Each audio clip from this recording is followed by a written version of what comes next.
Dari gue mulai ya. Okay, so good afternoon, Mr. Muhammad Isan. So we're here from Group 4, Class 4, and we would like to explain and present our case study assignment about renewable energy grid management. And first, we would like to introduce ourselves. My name is Dita Aulia Nugraheni, with the ID number 24063678893.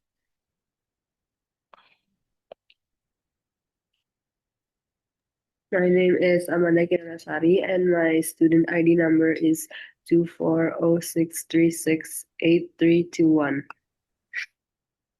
My name is Putih Akintar. My student ID number is 24064498880.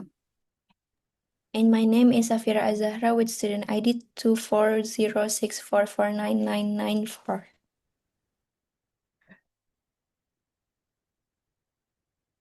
Okay, so I would like to start. My name is Dita Leonugraheni, and I'd like to explain about the key issue and the pattern recognition here. So, the modern electricity system increasingly rely on renewable energy, such as solar and wind power. While being environmentally friendly, these energy sources have a major challenging characteristic, which are instability and dependence on the weather. The solar intensity and wind speed vary widely, causing fluctuation in energy production that can lead to an imbalance between energy supply and demand.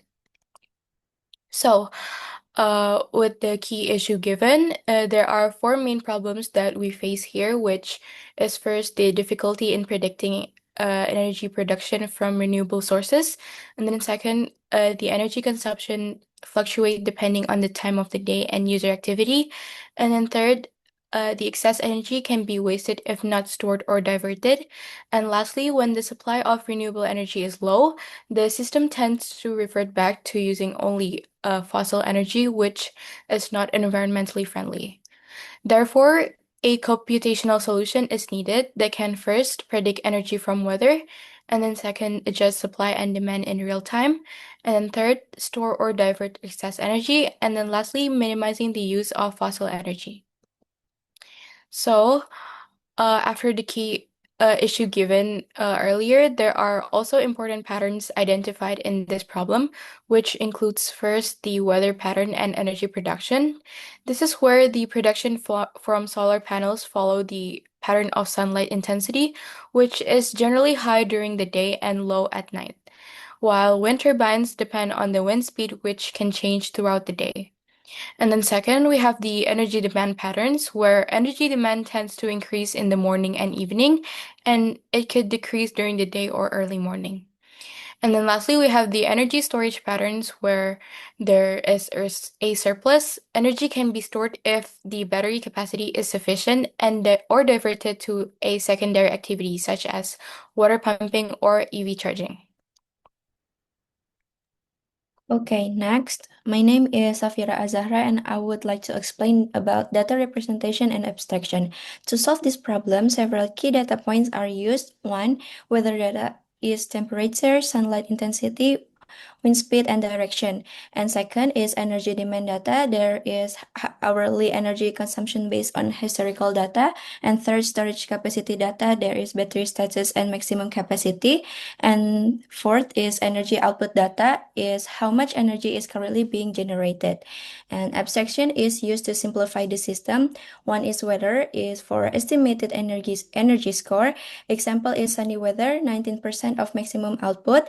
And second, demand is hourly consumption graph. And third is battery status. Percentage full is from 0% until 100%. Next. Okay, this is a flowchart illustrate the process of managing energy based on weather data and energy demands, focusing on optimizing battery usage and minimizing reliance on fossil fuels.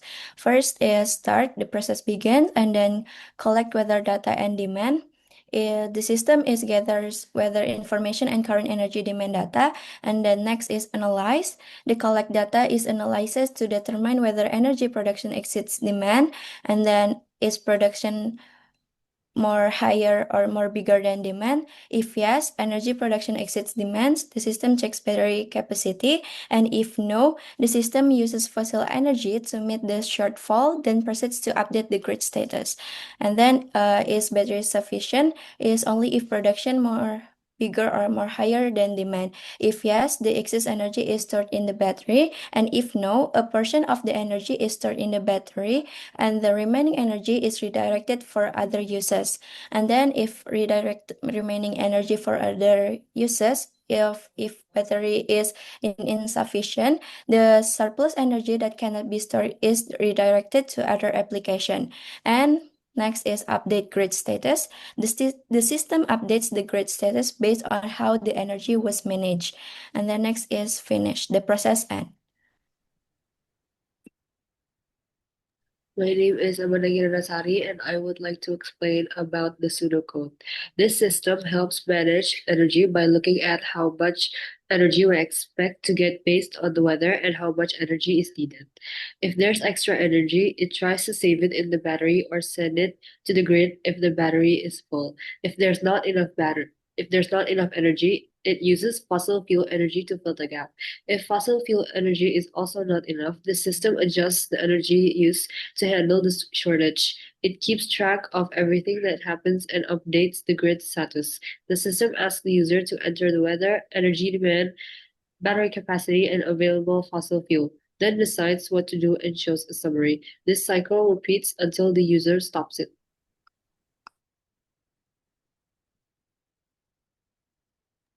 My name is Mutia Kintar, and I'll discuss the Big O notation. So let's start by examining each step of our energy management system through the lens of computational complexity.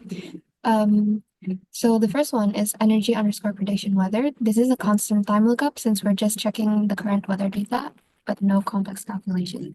And next is a difference in predicted energy demand. This is a simple arithmetic operation. The next one is if difference is bigger than zero, is to condition check to determine the surplus. And the next is store in battery or redirect to other usage is only based on the difference value with no iteration over large data. Next is use of fossil energy during deficit. This is deficit direct use of non-renewable energy sources without complex calculations. Next is the update status grid. It's updating system status from monitor and it is iterative. And all of this is in the O1 complexity. Next slide. So next, I'm going to discuss the total time complexity. So for O1 per energy management style, since all steps involve direct decisions on simple arithmetic, the total time complexity remains constant and does not depend on input size. With worst case considerations, even in extreme cases like zero renewable energy during a hurricane or maxed out batteries, the logic doesn't slow down. It still executes the same checks in constant time. This is critical for reliability, and the system won't lag when you need it most. Additional notes, if energy prediction uses machine learning models like linear regression, decision trees, or LSTM, then predicted energy weather could have higher complexity. Linear regression will use O(n) depending on the number of features, LSTM could be higher O with XD. However, since the pseudocode we use adopts a simple rule-based approach, the O1 analysis remains valid in this context.